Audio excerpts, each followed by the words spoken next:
Hello, this is Joe Lindsley in Lviv, Ukraine, and welcome to the fourth episode of Attention Rebellion.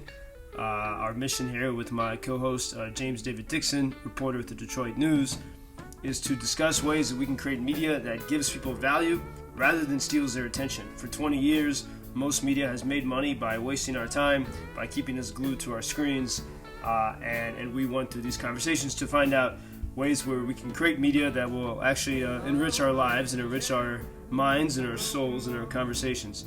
So with that, here's our next bit of the conversation. We were talking about the dreariness of November in some places in the world, including Ukraine, where I am, and how so much of the media coverage and when travel shows come here, this is the time they come to this country, not in the beautiful summer or spring or fall, and to reinforce sort of the easy narratives. And here is our conversation.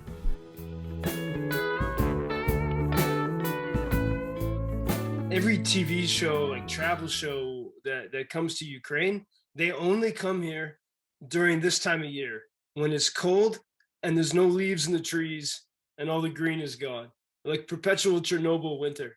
And I was just watching the show on Netflix, and it's always the same. And when there's snow here or when it's summertime, it's quite lovely, like anywhere else. And anyway, but all right. So as we well, I think it's an easy narrative. The Chernobyl, everyone that comes here to make a show, they definitely go to Chernobyl, and it fits into this narrative that this is a nuclear wasteland of a country that is, kind of getting shit on by Russia, and sort of at the edge of civilization, and they spend no effort to try to maybe see something different, which actually doesn't require any effort. I mean, I go to the beautiful, lush mountains here with like really nice paved roads that wind through lovely valleys and beautiful villages, and then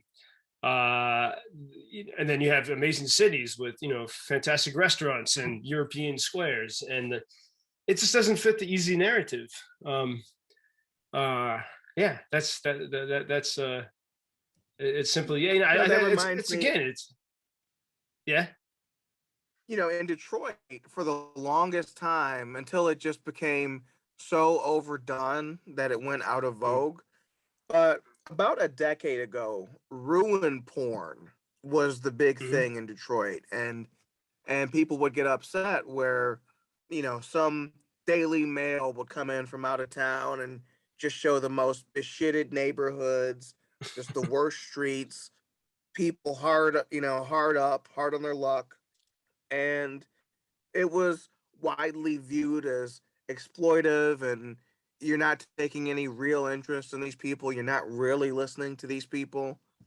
And, that is a tough thing, but it's also an opportunity when you work in journalism. When you're in a field of vultures, but you're there for the right reasons, and you look people in the eye and you meet your neighbors and you ask that question and you spend the time that it takes, what those people do when they swoop in and take value and just leave, that has nothing to do with me. And every time they do it, it reaffirms the local approach. It reaffirms the approach of, well, who would you rather work with? Your neighbor who cares about you, or someone who's here today and literally gone tomorrow. Yeah. Yeah, I mean here, I mean, so much, whenever there's news, for example, with Russian tanks lining up in the border in the east, which is, almost 1,000 miles away from me, or 1,000 kilometers. The correspondents are mostly based in Moscow, and not in Kyiv, which is the seventh biggest city in Europe. It's not like a small provincial town. And that also reminds me that one of the last shows that Anthony Bourdain made, and and even when he came here, he had the Chernobyl gray approach to Ukraine, but I really did respect him. And one of his last shows, he went to Appalachia, and when he started the show, he said, I'm a guy from Queens, going to this strange place where people voted for a guy from Queens to be president, and I think they're stupid. That's how we started it off, and I was like, oh, he's just going to kind of shit on them, and it ended up being one of the most beautiful programs I've ever seen, because he took time to get to know the people, and he saw this, a lot of suffering, a lot of challenges, but this beautiful. He said, I mean, as you watch it, you see it's the most like racial harmony, more racial harmony than you'd see anywhere else in America. Like, which mixed couples and everything, just normal. Like there's no one's talking about it, and he found this really beautiful harmonious society. And I think it was his second to last show, and he had this beautiful commentary at the end, which was the opposite of what he said at the beginning, about how, because he took the time to get to know these people, he thought it was one of the most beautiful places he'd been to in America because of the people. And it's people that normally, the narrative about Appalachia is, people, with no teeth, evil people with shotguns and no teeth. And it was not what he found. And he took the time to find it. Right. Right. And that's exactly it. If we can put a premium on taking the time and help our readers, help our communities understand the importance of taking the time. The dangers of bad journalism are so severe that people will go out of their way to help you make sure what you're writing and what you're printing is accurate. Or to put it more the way they think of it, is not inaccurate. They don't want you printing stuff that they know not to be true. Doesn't help them, doesn't help you, doesn't do a service to the community. People will guide you to accuracy. You're all on the same team.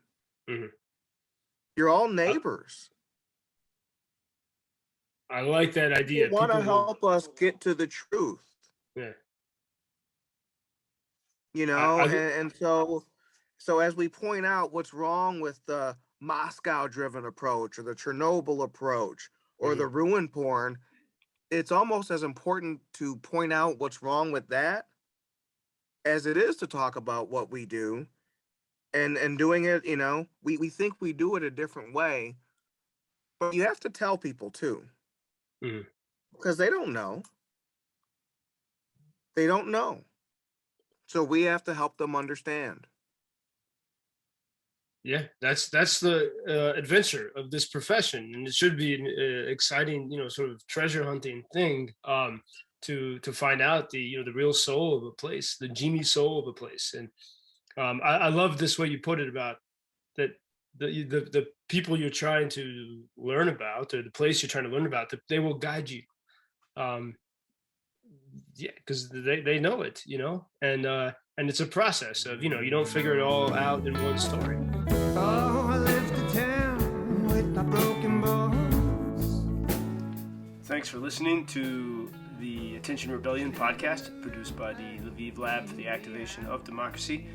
You can find out more about this podcast and others on different topics, including music and the art of conversation, at our website, lvivlab.com. That's LVIVLAB.com.